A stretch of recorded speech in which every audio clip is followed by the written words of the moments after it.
ወደፊት ለመጓዝ ክፉ ምኞትህን አጥፋ። አንድ ሰው አሜን። ሰማኝ። ወደፊት መሄድ ትፈልጋላችሁ? ሁሉም ሰው እዚህ ነው ቢጠይቅ በቃ ዘና ማለት ፈልጋለሁ እንዲሳካልኝ ፈልጋለሁ ትላለህ። ቆላስይስ ምዕራፍ 3 ቁጥር 1 እስከ 6 ያለውን የእግዚአብሔርን ቃል የነበልኝ ሰው ጌታ ስም አነባለሁ። በጌታ ስም እንሰማለን።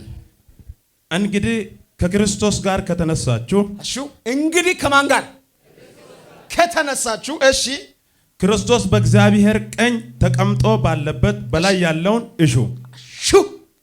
ቤት ያለውን፣ ሰፈር ያለውን፣ ጨለማ ውስጥ ዓለም ውስጥ ያለውን፣ የት ያለውን እሹዋል። እሹ ማለት ምን ማለት ነው? ፈልጉ። ድገም እሷን ቦታ አባይ። ክርስቶስ በእግዚአብሔር ቀኝ ተቀምጦ ባለበት በላይ ያለውን እሹ። እሺ በላይ ያለውን አስቡ እንጂ በምድር ያለውን አይደለም። ሞታችኋልና ሕይወታችሁ በእግዚአብሔር ከክርስቶስ ጋር ተሰውሯልና። እሰይ! ቆይ አንዴ፣ ከክርስቶስ ጋር ምን ሆነዋል? ተሰውሯል። ሻለባና አንተ በእግዚአብሔር ቀኝ ቆመ ተራ ነገር ታስባለህ? ወጋውልህ። አልገባኝም። ይሄ ቃል እኮ ይሄ ቃል ማንፊት በክርስቶስ በኩል በእግዚአብሔር ተሰውረሃል። ይሄን ተሰውረህ ኃጢአት ታስባለህ? ወጋውልህ። አሜን። አሜን አላለም። አብዛኛው ሰው ይስማማኛል ዝሙት እያለ ነው። ዝሙት ይስማማኛል። የእግዚአብሔር ሰው አትንካው፣ እሱን ጉዳይ ተው፣ እሱን የእግዚአብሔር ሰው ባትነካው ይሻላል እያሉ ነው። ይኑር ካንተ ጋር የተስማማኝ ሲን አሜን ይበል። አያችሁ፣ እኔ ስላልኩ ነው ድምጻችሁ የጨመረው። ነቅታችሁ ቅድም አሜን አላላችሁ። ቀጥል። እግዚአብሔር ሰው ሕይወታችሁ የሆነ ክርስቶስ በሚገለጥበት ጊዜ በዚያን ጊዜ እናንተ ደግሞ ከእርሱ ጋር በክብር ትገለጻላችሁ። ቀጥል። አሜን። እንግዲህ በምድር ያሉትን ብልቶቻችሁን ግደሉ። ብልቶቻችሁ ምን አድርጉ? ግደሉ። እንግዲህ በምድር ያሉ ብልቶቻችሁ ምን አድርጉ? ግደሉ። እሱን ሳትገድል አምላክን እግዚአብሔር ማየት አትችልም። ግደል። አትችልም። ስድብ ነው፣ ግደል። ዝሙት ነው፣ ግደል። ምኞት ነው፣ ግደል። እሺ ቀጥል አባ። እነዚህም ዝሙትና ርኩስ ፍትወት፣ ክፍ ምኞትም ጣዖትን ማምለክ የሆነ መጎምጀት ነው። በእነዚህም ጠንቅ የእግዚአብሔር ቁጣ በማይታዘዙ ልጆች ላይ ይመጣል። ጨርሻለሁ። ታንክ ዩ። በቃ ኢየሱስ ያድናል። አጠገብ ያለው ሰው ያስ እንዲህ በል። አጠገብ ያለው ሰው ወደፊት መጓዝ ትፈልጋለህ በሉ። ክፉ ምኞትን አጥፋ። እሺ አሁን ድገመው። የራሴ መልእክት ነው የምነግረው። ያዙት አጠገባችሁ ያለውን ሰው። ወደፊት ለመጓዝ ክፉ ምኞትህን አጥፋ። አንድ ሰው አሜን። ሰማኝ። ወደፊት መሄድ ትፈልጋላችሁ? ሁሉም ሰው እዚህ ነው ቢጠይቅ በቃ ዘና ማለት ፈልጋለሁ እንዲሳካልኝ ፈልጋለሁ ትላለህ። አመት ይዘህ አትችልም። ኤርሚን እግዚአብሔር ይባርክ። አትችልም የሚያደርግ አመት መንፈስ ይዘህ ሳትናገር ልቤ አፍ የማያርፍ ሰው አትሄድም። እግዚአብሔር ይላል አትሄድም። አንድ ሰው አሜን። ሚስት እዛ አስቀምጠህ ሌላ ሚስት እያየ ኢየሱስ ይችን ለድሮ በሰጠ የምትለው አትሄድም።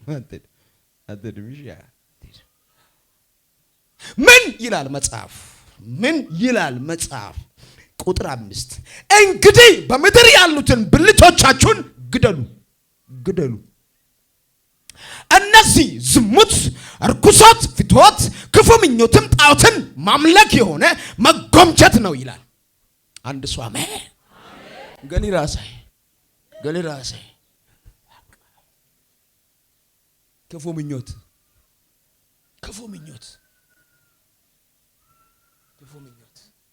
አንድ ነገር ልንገራችሁ።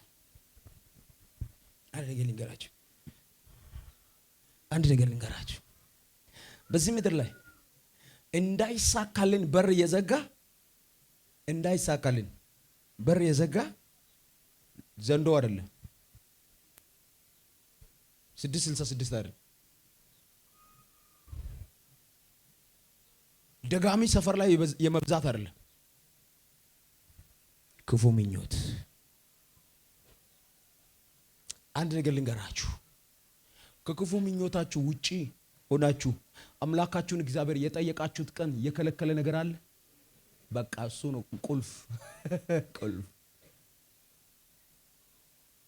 ጥላቻ፣ ምቀኝነት፣ ተንኮል፣ ቅናት ውስጥ ላይ ቤት ሰርቶ ሃሌሉያ ምናምን ብትል የኔ ጌታ ደግሞ ይስቃል። yes መላእክቶች አያችሁ ልጄን ሲም ብላ በፊት ሃሌሉያ ትላለች። ሃሌሉያ መልእክት አለኝ ዛሬ። የቀደሙም የቀሩም ሳይሆኑ ያንተን ነገር ወደ ኋላ ያስቀሩ ክፉ ምኞቴ ነው። የገፉም ያስጨነቁም አይደለም ያንተን ወደ ኋላ ያስቀረው ክፉ ምኞቴ ነው። ማንም አይነግርህም፣ እኔን ግን ኤርሚ ይነግርሃል። የትኛውም ሳይንስ የትኛውም በባይብል በህይወት ላይ ቆጥረ ሰርች ብታረጋው ያንተ ምኞት እንጂ ኋላ ያስቀረው ጠላት አይደለም። ጠላት ደግሞ በኔ ጉዳይ ላይ እግዚአብሔር በተናገረኝ ነገር ላይ ወደ ኋላ ላስቀረኝ ፈጽሞ አቅም የለም። በኔ ላይ አቅም ያገኘው በኔ ላይ ጉልበትን ያገኘው ምኞቴ እንጂ ሰይጣን አይደለም። ጮክ አድርገህ ጆሮህን ከፍ አድርገህ ስማኝ። በኤርሚ ጉዳይ ላይ ማንም ክፉ ጉልበታም ሊሆን አይችልም። በኤርሚ ነገር ላይ ጉልበታም ሊሆን የሚችል ኤርሚ ክፉ ምኞቱን ካስቀደመ ብቻ ነው ብቻ ነው። የብዙዎቻችን ህይወት በምክንያት የተሞላ ሆኗል። እንዲህ ይላሉ አንዳንድ ሰዎች ኢየሱስ ጌታ ነው። አንዳንድ ሰዎች ወይ እኔ ድሃ ልጅ ይላል። ኢየሱስ ጌታ ነው። አሜን ነው። ድሃ ሆነ መወለድ ኃጢአት አይደለም። ድሃ ሆነ መሞት ግን ኃጢአት ነው። አማርኛን ሰምታል? ድሃ ሆነ መወለድ ኃጢአት የለበትም። ድሃ ሆነ መሞት ግን ኃጢአት ነው። ለምንድን ነው ድሃ ሆነ የምትሞተው?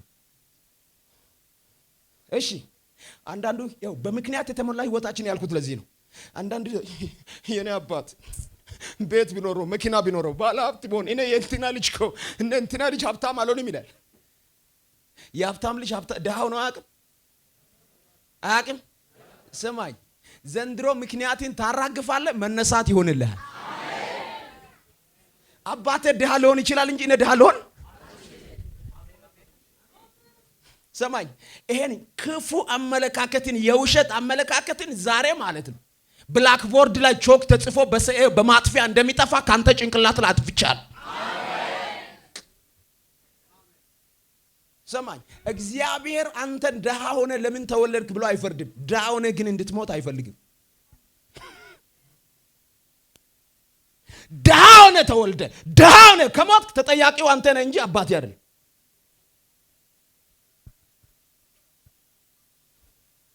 አንዳንዱ እንደዚህ ይላል ዛሬ የተወለድኩበት ቀን ነው ትንሽ ድብር ይለኛል። ወጋው አንተን ዛሬ ሙዴ አይደለም ያለ መስራት ሲል ዛሬ ሙዴ አይደለም ትንሽ ደበር ይለኛል ሊተኛ ይላል። ወጋው አየህ ወጋው አንተ ውስጥ ነው መንፈሱ ያለው። አየህ ስማ ስራ የምትመርጡ ሰው ሊስትሮ ሲሰራ ሊስትሮ አልሰራ የምትሉ ሰው ወጋው አንተን። ሊስትሮ ሰርተ ከሰው ለምነ 10 ብር ለምነ ቆቆር ከምትበላ ሊስትሮ ሰርታት በላ ውሸት ነው። ወጋው ድሃ ሆነ ከሞት ተጠያቂው አባቲም አይደለም እግዚአብሔርም አይደለም አንተ ነህ። እኔ ድሃ እንዳልሆን አንደኛ ክርስቶስን ሰጥቶኛል፣ ሁለተኛ ደግሞ ዕውቀትን ሰጥቶኛል፣ ሶስተኛ ደግሞ ጉልበትን ሰጥቶኛል፣ ዕውቀትን ጭምር። የሰራ ሰው ደግሞ ድሃ ሊሆን አንዳንዱ እንደዚህ ይላል ወጋው ይሄ ደጋሚ እኮ ነው ይላል 24 ሰዓት ተኝቶ። አንተ ኦሶ ቢኪያቺዋን ባክ ትንሽ ቆይ ይችላል። መንግስት ሰራተኛ ሲሆን 4 ሰዓት ይገባል። ከዛ በኋላ እንደዚህ ሆኖ ምንድነው መንግስት ቤት ኦዲት ነው ምንድነው ባለው ግምገማ ነው። እንደዛ አይነት ነገር ሲመጣ በቃ የሰውየው ስራ ላይ ስንፍና ያበዛል። 2 ሰዓት የሚገባላ 4 ሰዓት 5 ሰዓት ገብቶ 6 ሰዓት ለምሳ ይወጣል ተብለ ስትገመገም ነብይ ፍለጋ ትመጣለህ። ምን ሆነ እነን ከስራ አባረሩ ወጋው። አንተን ማባረር አይደለም ከስራ ከሀገር ማባረር ነው። አንተን ከሀገር ነው አንተን ማባረር ከሰው ከስራ አይደለም። ወጋው አንተን 2 ሰዓት መግባት የሚገባ ስራ ላይ 4 ሰዓት ተደ እነን ገምግሟል ብለ ነብይ የእግዚአብሔር ሰው ቃል አውጣ ብለ ትመጣለህ። አንተ ላይ ቃል ሳይሆን መዶሻ ነው የሚያስፈልገው። አናትን የሚያፈርስ መዶሻ ነው ነጋለሁ። ወጋውልህ አሜን። ከዛ ተነስቶ እንደዚህ ይላል ይሄ ሟርተኛው እኮ ነው እዛ ሆኖ እኔን ስራ ላይ አልተፈናቀለው ወጋው።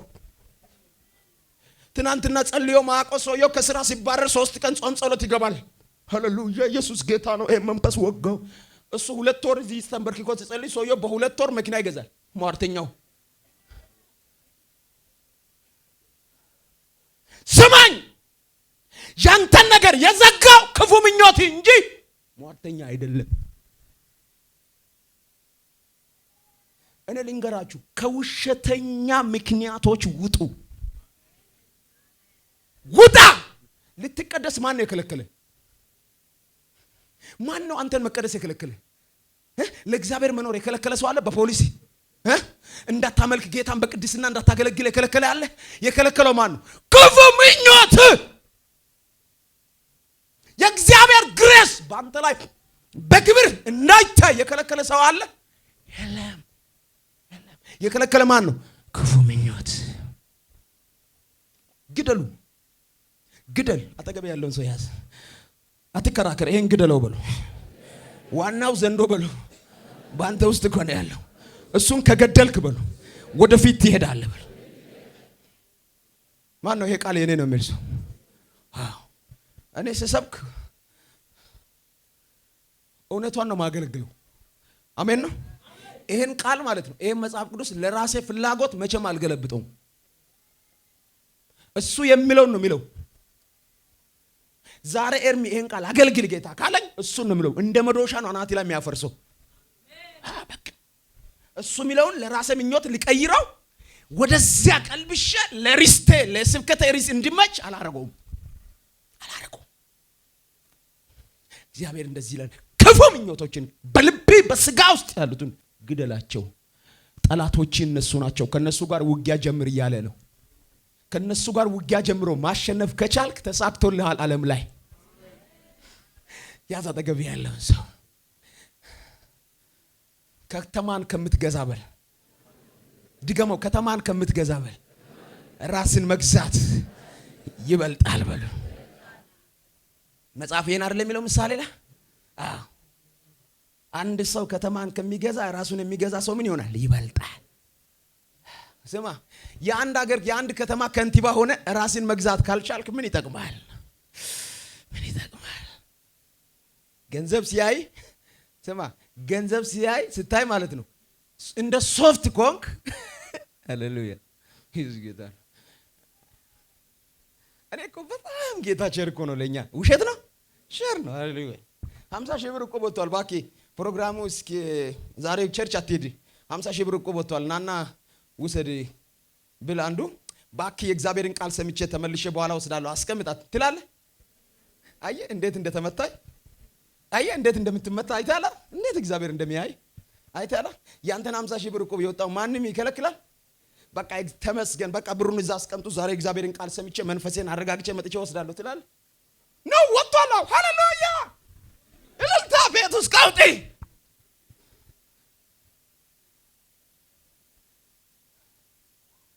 ብር ፊት ሶፍት የምትሆኑ ሰዎች፣ ብር ስታገኙ ብር መልአክ የሚመስላችሁ ሰዎች፣ እግዚአብሔር የሚመስላችሁ ሰዎች፣ አንድና ግልጽ አማርኛ ልንገራችሁ፣ እናንተ ናችሁ በምድር የማይሳካላችሁ ሰዎች። ኢያው አምላክ ምስክሬ፣ ብር እንደ መልአክ እንደ እግዚአብሔር በቃ ብር ሲያው በብር ፊት ሶፍት የሚሆኑ ሰዎች በምድር ላይ የማይሳካላቸው የማይከብሩ ሰዎች ቢኖሩ እነሱ ናቸው። አንድ ጊዜ ድንቅ ነገር አየሁ። አንድ ፓስተር ሲያወራኝ በደንብ ስሙኝ። የቤተ ክርስቲያን አገልጋዮች፣ ፓስተሮች፣ ሽማግሌዎች ነበሩና ከነሱ ቸርች ውስጥ ደግሞ አንድ አባል አለ ምንም ነገር ማያውቅ ጌታን ብቻ የሚያውቅና ይሄ ሶሻል ሚዲያ ፌስቡክ ምናምን ይሄ ቴሌቪዥን ምናምን ሚዲያ ሰውየው አያውቅም። ቴሌቪዥን ራሱ ቤቱ የገዛው ልጆች እንዲያዩ ነው። ሰውየው ቴሌቪዥንን ቤት ውስጥ በደንብ አይ ዜና ምን ተነገረ ብትሉ ዜና አያውቅም ሰውየው። ግን የቤተ ክርስቲያኑ ፓስተር ሽማግሌዎች ዜና ይከታተላሉ። መድረክ ላይ ከወጡትም ዛሬ ሶዶ ላይ ዛሬ ጨንቻ ላይ ዛሬ እንትን ሆኗል እያሉ መድረክ ላይ የሚያወሩት ሚዲያው ያወራው ነው። መድረክ ላይ የሚያወሩት ወጥቶ ውሸት ነው። ሰው እዛ ጋር ከተገለበጠ ሽማግሌ ተነስቶ እንደዚህ ይላል እንጸልይ ይላል። ደግሞ መጽሐፉ አይልም ገና ነው መገልበጡ ይላል።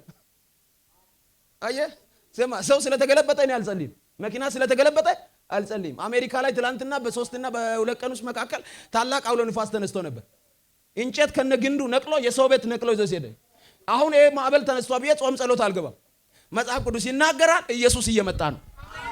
ያሰተገብ ያለው ቤላ ሰዲና ስማ፣ አይጸለይም እንደዚህ በመረጃ አይጸለይም በሉት። እና እነዚህ ሽማግሌዎች መረጃ የሚያውቁ ሽማግሌዎች በድንገት መረጃ ሲከታተሉ አሜሪካ ውስጥ ነውና ዲቪ ወጣ ማለት ይሄ ሎተሪ የሚባለው እና በጣም ትልቅ ሎተሪ የሚባለው አሜሪካ ውስጥ ሲወጣ በሚዲያ እነሱም ቴሌቪዥን እየተከታተሉ እያለ ወጣ። ሄጣ ወደ $500 ነው $500 ነው ምናምን አካባቢ የሞጣጣ ነበር እና በቴሌቪዥን በሚዲያ ይነገራል። በሚዲያ ሲነገር ለካ እነሱ ዲጂታል ዘመናዊ ስለሆኑ ሰዎች ሚዲያው ላይ የሰውየውን ፎቶ የሰውየውን ስም ምናምን እንደዚህ አይነት ሰው ወጥቶለታል እጣው እንደዚህ አይነት እጣው ወጥቶለታል ብሎ በሚዲያ ሲነገር እዚህ ጋር ለካ እጣው የወጣለት የነሱ ቸርች የነሱ የፓስተሩ ቸርች አባል ነበር። ይሄ ቅድም የሚለው ሰውየው ሚዲያ ማይከታተለው ሰውየው $500 እጣ ወጥቷል ሎተሪ። ከዛም በኋላ ቸርቹን ዘግቶ ቢሮውን ዘግቶ ፓስተሩና ሽማግሌዎች ማምለክ ጀመሩ። ሃሌሉያ አስብልም። ምክንያቱም አስራት ይከፍላላ። አልገባውም ጀልራ ያኔ አሜን ነው። ፓስተሩን እዚህ የሚያዘልለው ሰውየው $500 ካገኘ ጥሩ አስራት ደስ ብሏቸው በጣም ደስ ብሏቸው ደንግጠው ቀስ ብሎ ተሰብስበው 4-5 ሆነው ሄዱ ሰውየው ጋር። ምክንያቱም እነሱ 4-5 ሆነው ሲሄዱ ምን አስበው መሰሉ? ድንገት ሰውየው እኛ ስንናገር ፈንት ሊሆን ይችላል፣ ደንግጦ ሊወድቅ ይችላል። ስለዚህ ከወደቀ አንድ ሰው ብቻ አይሆንም፣ ደገፍ አድርገን ለሶስት ደገፍ አድርገን እናነሳለን ብሎ ተደራጅተው ሄዱና ቀጥታ ከነገረኝ ሰውየው ፈንት ይሆናል አሉና ቀስ ብሎ ሄዶ ወንድሜ ያለ ሰላም ነህ? ሰላም እግዚአብሔር ይመስገን። ልጆች ደህና? እሺ ሰላም ናችሁ? አንድ ጥያቄ ልንጠይቅ ነበር። ዝም ብለን ነው አንድ ጥያቄ ልንጠይቅ። ለምሳሌ ድንገት ላንተ እጣ ድንገት ወይ ሎተሪ ይሆናል ሌላ እጣ ሊሆን ይችላል $100 ላንተ ቢወጣ ወይ እጣ ነገር ቢወጣ ምን ታደርጋለህ አለ። አንዱ ፓስተሩ ነው የሚለው ምን ታደርጋለህ ሲል ሰውየው እንደዚህ ይላል፣ ምን ችግር አለ? ሃሌሉያ 50 ሺህ ብሩን $50 ለጌታ ማለት ምንድነው? $50 ለጌታ 50ውን ለሌላ ወስዳለሁ፣ ችግር የለም። አንድ ሰው አሜን፣ አንድ ሰው አሜን። እሺ 500 ቦጣ ሰው $500 ላንተ ቢወጣልሳል ምን ችግር አለ? 400ውን ለኔ ወስድና 100 ብሩን እንደው ለፓስተር እሰጣለሁ አለ። እግዚአብሔር በሰው ይርዳ ሲባል ፓስተሩ ዱብ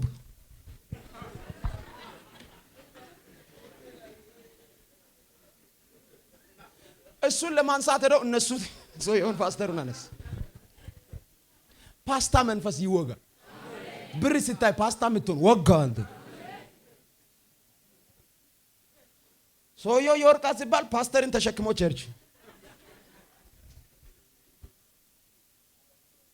ብሮ ምኞቻችን እንግደል። አልኖርንበትም፣ እንኑር። ስንኖር የሚያሸንፈን የለም። ጆሮን ከፍ አድርገና ወጣት እዚህ ሞልታል። ነገ ትልቅ ነገር ይጠብቃል። ጃለፈ እየነገርኩ ያለው ላንተ ነው። ስራይ ገና ነው። ልትሰራ የሚችልበት እድሜ ገና ነው። ልታሸንፍ ትልቅ ቦታ መድረስ የሚችልበት እድሜ አለ። ግን እንዴት አድርገህ ታሸንፋለህ? ምኞትን ግደል። አንድ ሰው አሜን። ስማኝ፣ እግዚአብሔር በረዳ ልክ ሰዎችን የምትበቀልበት ምክንያት አትፈልግ። በተሳካልህ ቀን ሁሉ ወደ ላይ ራስን ከፍ አታርግ፣ ዝቅ በል። አንድ ነገር ለእናንተ ልንገራችሁ፣ በእኛ ላይ የተነሳው ማዕበል፣ በቀኝ በግራ ከፊት የተነሳው ማዕበል የእኛን ነገር ሊጥል አይችልም።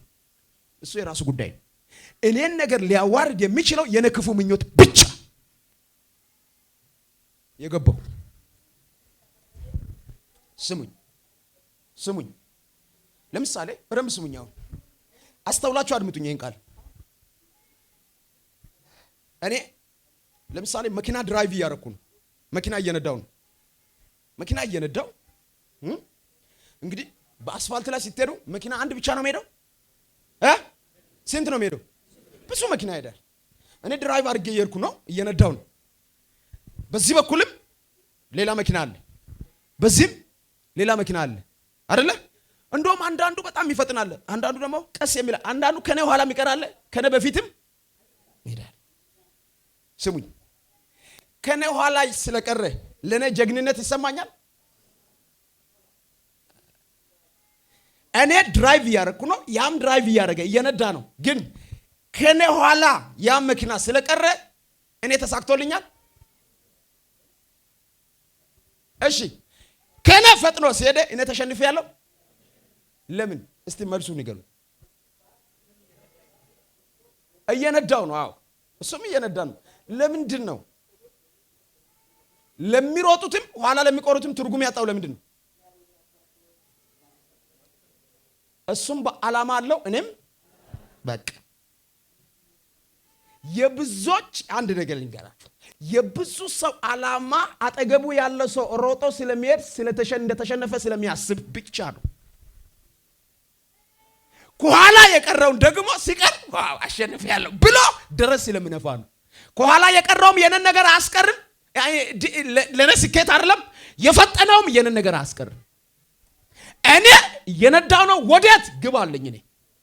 እኔ ሴቻ ልሄድ እችላለሁ፣ እሱ ሲቀላ ልሄድ ይችላል።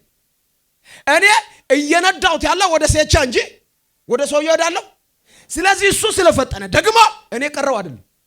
እኔም የራሴን ዓላማ ነው፣ እሱም የራሱን ዓላማ። አያችሁ፣ የሰነፎች ሐሳብ ልንገራችሁ። ሰዎች ወደ ኋላ ሲቀሩ የስ አሸነፍኩ ይላሉ። ሰዎች ወደፊት ሲቀድሙ ወጋው ጌታ ሆይ እኔ እዚህ ያለው ይላል። ሰማኝ፣ የሰዎች መቅረትም የሰዎች መሄድም ያንተ ነገር አያስቀርም። ያንተ ነገር የሚያስቀረው ያንተ አይደንቲቲ ነው፣ ክፉ ምኞቴ ነው። መልእክት አለኝ። ያዝ አጠገቤ ያለው